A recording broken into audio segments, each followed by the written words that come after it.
Welcome to another meetup, fireside chat. Thank you, everyone, for attending. These are very interesting discussions, meetups on various topics. Today, the topic is leveraging branding for positive cultural change and impact. Really excited to have our guest speakers here today. Julie Koch-Beinke, co-founder of Alternatives NYC, and Kika von Kluk, who is a co-founder and oversees tech trends and cultural trends at BNS. So welcome, both of you. Thank you for attending and participating as the guest speakers and panelists for today. First question that comes to mind is the actual title, which is, leveraging branding for positive cultural change and impact. First question will go to Julie.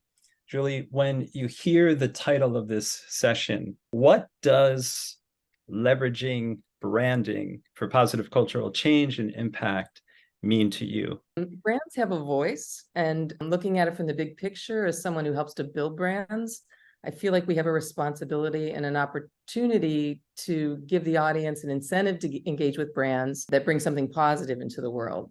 So we can set the tone and frame the dialogue in a way that's constructive and it's useful to build a brand voice that's authentic and communicates the true value of a brand and what they have to offer with honesty and transparency. And I think that's what makes people want to connect with a brand, and that's what helps a brand to grow. And brands are more trusted than institutions in most cases, so I feel like the brand has an opportunity and a responsibility to live up to that trust, or they risk losing the relationship. I think and more people care about this and make choices based on this. Yeah, great perspective. And I will not diverge.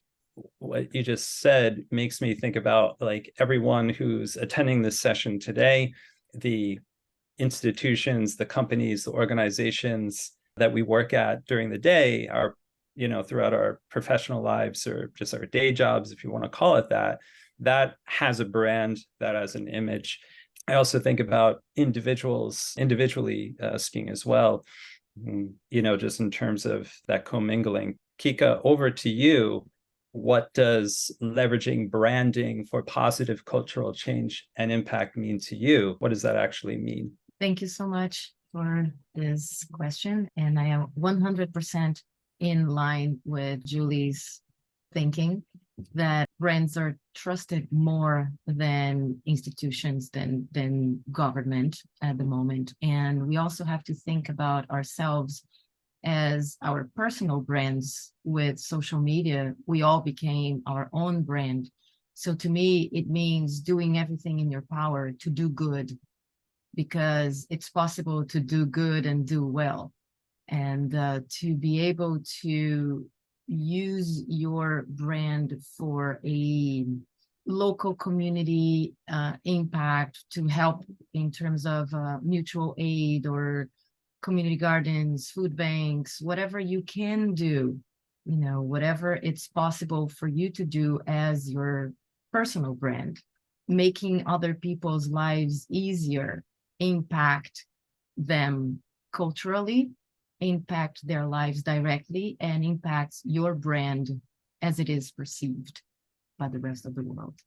I love that. I like how the two of you just stitched and tied both of that together. Brand as an identity, brands carrying the weight, if you will, guidance to a certain extent, the perception of, how we interpret different messages as consumers. And then Kika tying that together to say, look, from a branding perspective, all of us individually speaking, we are our own brand. And I start thinking of the commingling of your individual brand, your identity, who you are, what you represent, and how you bring that into your day job and vice versa. And to me, that creates the cultural brand and identity. And certainly all of you attending this session, I believe, can relate to that. And even those who are listening and who will be listening can attest to that. So I think there was a saying, act locally, and think globally. I think that has become very pervasive in the psychology of just what we do on a daily basis, and a microscopic view on what these organizations are doing, the messaging, the intent, and what they're trying to convey, which leads me to my next question. I'll go to Kika first, then Julie. If language forms a culture and cultural identity, what should companies be thinking about relative to how they convey their messages and values? Well, I think that the first thing one should consider is your tone, how you transmit the message.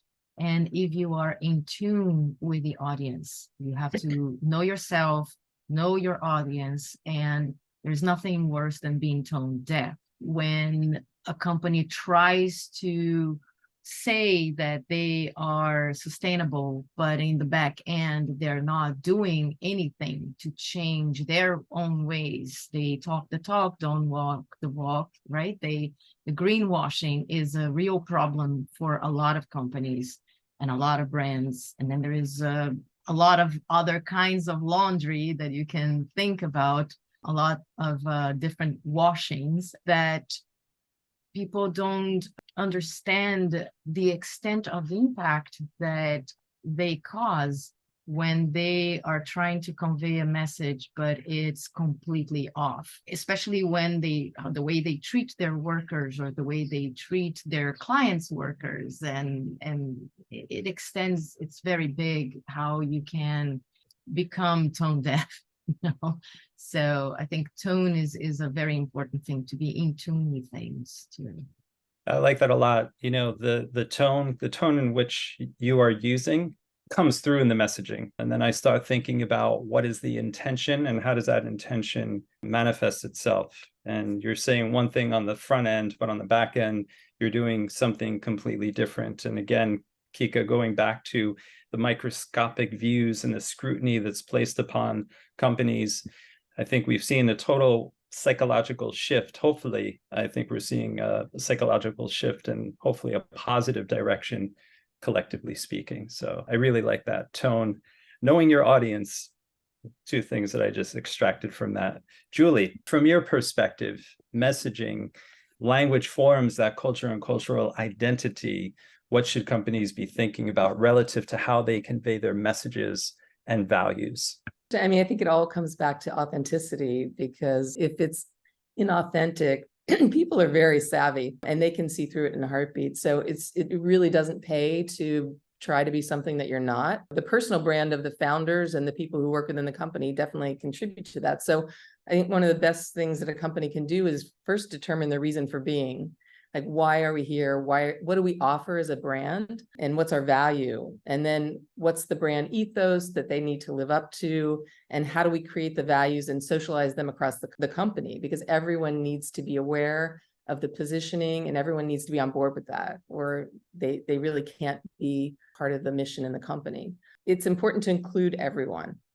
And I think once you're able to do that, it creates a foundation and a set point for the company that they can always go back to. So if things come up or there are difficulties or situations, they can always look back to their foundation and hold up whatever's happening against that. And it really helps them in the decision-making process, how they handle something, what they say about it. So I think that's really important. And it doesn't mean that a company shouldn't shift or evolve over time. They certainly should, but it should be done very consciously, and it should be aligned with what's meaningful to them, their values, and their audience.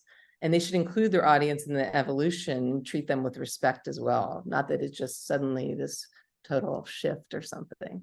So I think that's really important. And, going back to what Kika said about our personal brand, we are each our own personal brand, and we choose to bring brands into our lives that we want to be a part of our personal brands. So it's really important that brands kind of speak to what they stand for. Love it. Yes. Authenticity, ethos, going back to your values, going back to those foundational pillars, that is absolutely essential. And I like what you said about the evolution over time. Certainly you will evolve, but as you evolve, keep in mind conscientious, positive attributes and aspects of not only your company, but your audience, and have that inclusion, because it's reciprocated. Sender to receiver, receiver back to sender. And we're both playing that coactive part, and it's a coactive arrangement. I love it. I love how we started, at the macro level, and just started getting into the mindset and getting into some specifics with messaging, language, cultural identity. The last question is really geared towards a solution or solutions that both of you are seeing out there. So what would a technique, a methodology, or solution be for organizations that are either starting out or trying to maybe fine-tune their brand? What is it that you're seeing for not only protecting your brand, that kind of plays into the world of maybe cybersecurity a little bit, protecting your brand, but also enhancing your brand? Whoever wants to take this first can go, but I thought this would be a nice way to tie it all together, a solution or a methodology, what you've been seeing out there just in terms of trends. Well, the big thing for us is always listening and being a good listener, because this is about relationship building. People want to be heard, and through listening, you have the opportunity to truly understand your audience, which is a gift. Listening can be through data and collection of information, but it should also always include intuition, because that's where that relationship building happens. And it's also that personal connection, and it's also opportunities for growth. Because intuition in reading the room and seeing what's going on culturally out in the world is where the ideas are born. And that's what's happening. Data is what's happening in real time, but intuition and awareness of what's happening culturally and on the ground is what creates newness and authenticity that we crave. And that's what people want to tap into and be a part of. And that's what keeps a brand fresh and meaningful over time. I love it. I like those two last words. You need the data, you need the information. You're constantly putting out surveys, or you're just putting information out there to see what type of response you get.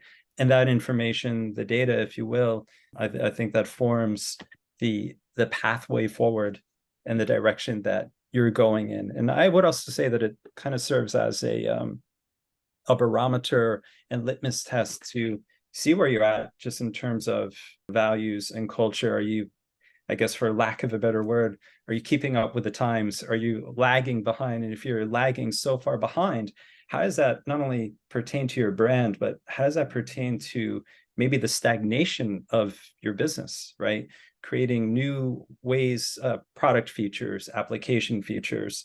This is where business and product development, and then of course the underlying IT security infrastructure all comes into play. So you have that cohesion within the culture, within the brand, within the business. I love it. You got me thinking there, Julie. Thank you. Kika, yeah, I know you've been coming across some interesting, I'll say, aspects within organizations, maybe from an organizational level, structural level, relative to methodologies or solutions that companies are starting to maybe think about and or incorporate, just to start having more awareness or shifting that mindset. What's your take on this last question? What can brands, companies do to protect, enhance themselves? I think that Julie mentioned one very important word besides authenticity, which is transparency. To be able to be transparent also means to take responsibility for your actions. So nobody is 100% pure. Nobody's going to be entirely sustainable. Nobody's going to do everything it takes for them to be God sent, So it is important to recognize where your missteps are, where your faults are. And if something happens, especially with cybersecurity, we've seen this, if something happens, take responsibility for your actions and change course right away, and make sure you show the world that you are changing course, that you are doing something to correct whatever it is that happened to you, that it was overseen or not properly addressed or something like that. Take action before word spreads out. If you tell the world first, then nobody has the power to take you down. Living in secrecy, it will always make you live in fear that somebody will discover something about you. So if you are transparent and open, that will completely dismantle any argument that somebody will have to call you a hypocrite. Really good point. Love that. Authenticity, transparency, lending itself to responsibility and accountability, attributes that are contained from being transparent. And I would say, yes, totally agree. Getting ahead of it, right? Coming clean, I guess, is what people used to say. Like, hey, just come clean with it. Just put it out there, accept that, it happened, but also display and exemplify ways and techniques from your own company that you're doing to remediate the issues, remediate the problems. Cybersecurity is a great example to kind of stitch and tie what you and Julie were talking about with listening, authenticity, transparency. Those three are absolutely essential. So from a data perspective, and this is what gets me also excited, is having that data. If you're a brand and you're not using data effectively and efficiently, then you should start reconsidering that and consider using data that you have at your disposal and start creating models for your own business. So from a business and branding perspective, maybe you're looking at operational risk models relative to the data that you're gleaning and gathering. Certainly operational risk, arguably, I would say, ties into the business branding side of it and drives culture and drives innovation. And the operational risk also ties into the infrastructure and security side of the house, which unfortunately are still divided. And I hope we're starting to go down this path from a culture and branding perspective, that we're getting more alignment from the business departments and business divisions and what we're seeing on the IT and security side, because data is essential. Operational risk, I would say, again, my own perspective and experience, if you can start calculating that more effectively and efficiently, I think that's where you're going to start seeing change in this, as Julie said, evolution of positivity and positive cultural change for a business and a brand. Thank you both very much for your perspectives on these questions and thoughts and solutions that both of you have shared. I think we should just open it up to questions, perspectives, comments. Hello, everyone. Hello. This was very interesting and very topical at the moment as well, managing the brand.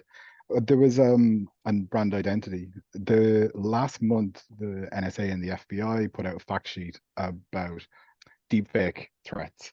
And I was wondering what you thought about that, and from a cybersecurity perspective, in mitigating it, or do you just have a very strong brand identity that mitigates this in that way?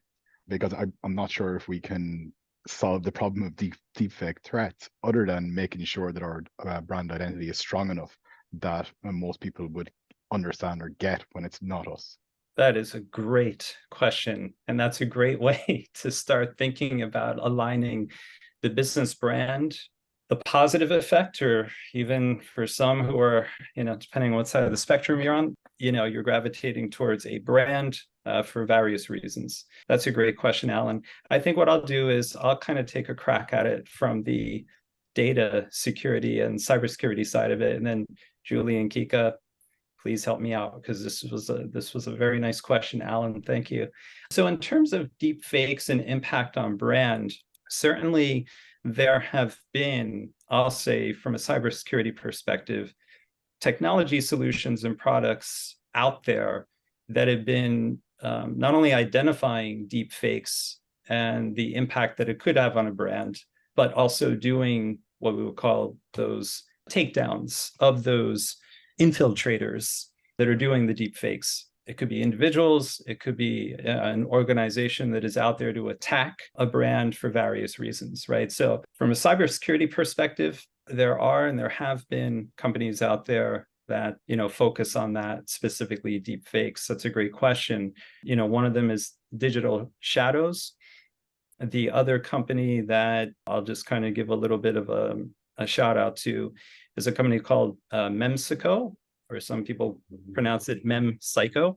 And what they're looking at is deep fakes for the entire takeover of a website. For example, let's just use retail. All of us love to shop, maybe not, but let's just pretend we love to shop online. We're purchasing online. your go-to retailer because you love their brand, well, that site could be spoofed and mimicked, right? So now all of your money, all of your information, your PII data is going to that site that you thought was your favorite retailer, but it's going to actually another site. The short answer to what I just said, I was trying to highlight, provide a little more context, is using cybersecurity solutions and even data security solutions. And that's knowing thy data as stitching and tying that from a cybersecurity perspective back into the brand. So there has to be information and communication internally for that to effectively happen, to break down some of those barriers between security infrastructure side of the house, protecting the brand, right? And what the business departments, heads of departments are actually seeing. I think it really comes down to internal communication and setting up steering committees and focus groups. I would just say something going back to the last question and what Kiko was talking about, taking action right away. I think it's good business to take action in anything that you're doing. And basically, when it comes to these kinds of things happening, it ends up being a public relations issue. And I'd like to point out that public relations means public relationships. And that's what it should be thought of, not cover up the way public relations has become known over time. And I think if you manage those relationships, I mean, I've seen celebrities do it before. They get on social media immediately and say, this is not me, don't follow this, don't look at this, or, this is a deep fake. So I think just, again, that honesty and transparency and getting out there quick and paying attention and just building it, I think it can actually help you build your relationship with your followers. Totally love agree. that. Yes, absolutely. And the last point is that there are governments now in Europe, I believe, I don't know about the United States, that are trying to put legislation up for watermarks for when deep fakes are created. There are some watermarks that can be detected. They can be immediately identified, and then exactly to build your brand around the fact that you are acknowledging this situation is the most important thing. Yes, creating such an identity that people will not believe that you are the perpetrator or doing this kind of thing is a very important point. Exactly, Great because point. if you build trust with your audience, that's huge. Absolutely. I like that point, both of your points. And Kika, the regulatory compliance mandates that are out there, as all of us have seen in Europe and state by state in the US, more and more consumer privacy acts are coming out. But I agree with both of you, Julie and Kika. It's owning that, it's being transparent, it's taking ownership of it. It's not me, combined with ensuring, and that's the jobs of IT and security people, ensuring that you're maintaining compliance and you effectively have a program in place to for data governance. I would say even identity governance, the two coming together and creating that program. And if you don't have that, that's something that start thinking about in terms of your strategy. Great question, very thought-provoking. Thank you, Alan. I really liked Julie talked about taking action. I think that's an opportunity as well to strengthen your brand. Thank you. Thank you so much for taking the time, for your perspectives, your insights, for sharing with us. This was a wonderful conversation. Thank you. Thanks, everyone. Thank you. Bye. Thanks, everyone. Thank you. Bye. Thank you. Bye. Bye.